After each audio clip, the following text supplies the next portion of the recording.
De volta então aqui no seu canal 10, e você sabe, toda terça-feira é dia de Palavra de Fé. Terça e quinta-feira, Palavra de Fé aqui no seu canal 10, às 12h30. E hoje, na terça-feira, mais uma vez, nós podemos contar com o Dr. Luiz Carlos Barros Costa, que vai fazer para nós a Palavra de Fé. Primeiro, agradecer, muito obrigado por o senhor estar aqui conosco.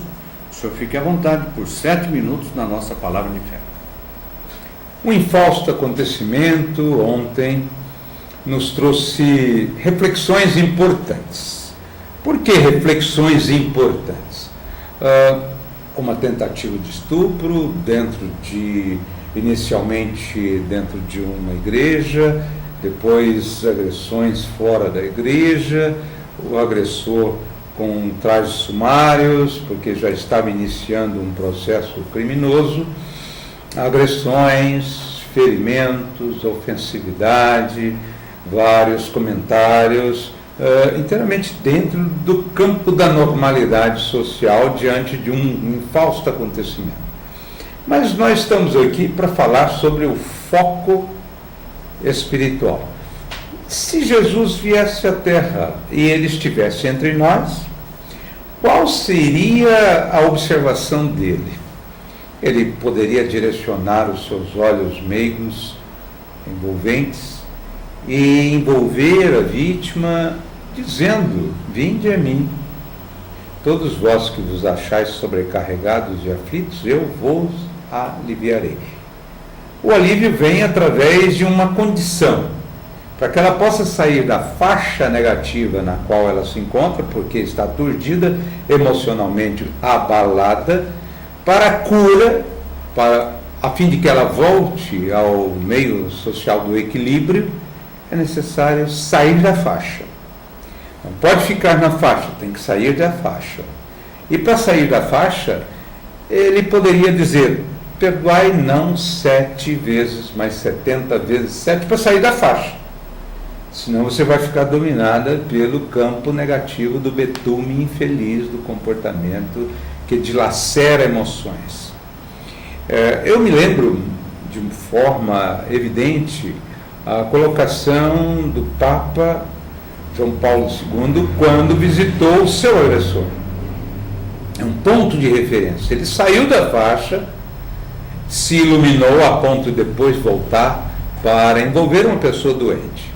E o agente, quem é? Segundo informações na imprensa, ele estava sob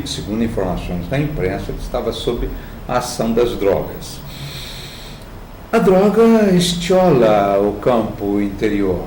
Psiquicamente, a pessoa vai desfazendo, porque despersonaliza-se, vai desfazendo o acervo da sua moralidade. Lenta e gradativamente, ele vai perdendo os freios inibitórios morais, lentamente.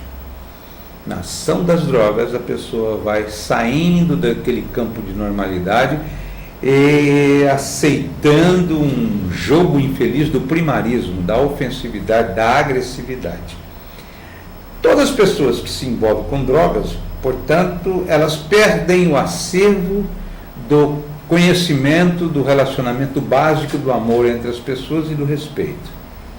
Esse é um dos polos que nós vamos considerar. Uma pessoa completamente fora do contexto de civilidade. A responsabilidade sobre a sua liberdade não cabe a nós comentar, cada um segundo as suas obras. Não sei por que ele está inteiramente livre de qualquer retenção do seu comportamento por ser agressivo e por não ter potencialidade de conhecer a ação que produz. Porque, a bem da verdade, pelos relatos que eu tenho, ele estava completamente fora do contexto da sua normalidade, num frenesi intenso de animalidade. Então, dentro desse quadro, o que nós poderíamos ver é uma pessoa que se deixou levar pelas drogas. Quais seriam as consequências, então? Estou ouvindo as pessoas falarem, amigos, companheiros, porque pena de morte, precisa morrer. É relativo este processo. Porque nós estamos numa sociedade na qual tem uma Constituição Cidadã, no artigo 5º, que proíbe qualquer reação contra os direitos humanos. Então, nós temos que compreender que essa pessoa vai sofrer uma série de problemas. Está preso. Qual que é a ação de causa e efeito na justiça? Primeiramente, dentro do contexto civilizado de uma condenação possível. Mas é só isso? Não. Já tem um efeito imediato, que a família precisa tomar cuidado e as autoridades também. Ele está na síndrome de abstinência dentro de horas. Como que é uma pessoa que está usando drogas de maneira tão potencializada? Qual que é a reação dele diante de um processo chamado síndrome de abstinência? Inenarrável. Eu tive alguns casos de pessoas que estavam presas, mas sabendo desta síndrome de abstinência, nós nos preparamos para encaminhar a cela dentro de 2, 3 dias depois que estava preso, ou um psiquiatra, Masaru Kitayama, em Jales, que atendeu o cidadão porque ele iria a óbito, absolutamente a óbito, pelas crises, pelas ações epilépticas, as reações altamente perturbadoras, chega até num quadro do estado comatoso, estado de coma. Já está dentro de um processo de causa e efeito. Segundo processo de causa e efeito, que além da justiça, nós conhecemos a causa e efeito do mundo cão, chamado o mundo prisional. Qual é a pena de um cidadão no mundo prisional quando acontece isso? Receber a pena de talião. Este é o grande problema pelo qual nós precisamos tomar muito cuidado quando aferimos uma sentença, pena de morte. A pessoa já está em processo de morte, já estava em processo de morte psíquica e agora entra num processo de alinhamento daquilo que pode acontecer. Se Jesus viesse à Terra, na palavra de fé, que nós temos que analisar sempre esse processo, né? Ele é o ponto referencial, ele diria a ela: vinde a mim, minha filha, e receba o lenço amigo e o ombro forte para te conduzir, mas saia da faixa negativa da perturbação para você se libertar do mal. E ao jovem ele iria dizer: inicia agora um processo de causa e efeito, a cada um segundo as suas necessidades, e você é o herdeiro de si próprio. A partir de agora, gritos e ranger de dentes, como está no Evangelho. Que Jesus abençoe a ambos, dando-lhes libertação e muita paz. Muito obrigado, doutor Luiz Carlos, como sempre, bastante brilhante aqui conosco. Esse ranger dos dentes aí é que é o difícil lá na frente. Está escrito, né? Não é, doutor? Está lá, Tá. Gritos e ranger de dentes.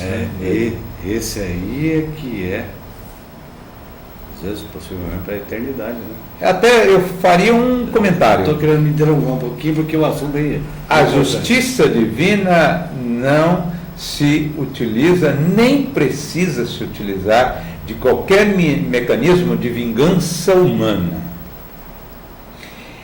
A cada um segundo as suas obras. Nós precisamos confiar um pouco mais nesse direcionamento da justiça divina e não fazermos determinados julgamentos altamente preocupantes.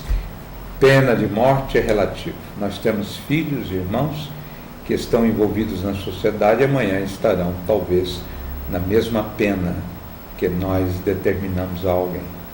E até nós mesmos, né? E até nós mesmos, que ninguém sabe o que pode acontecer nos dias que estão por surgir, os por-vindouros, ninguém sabe.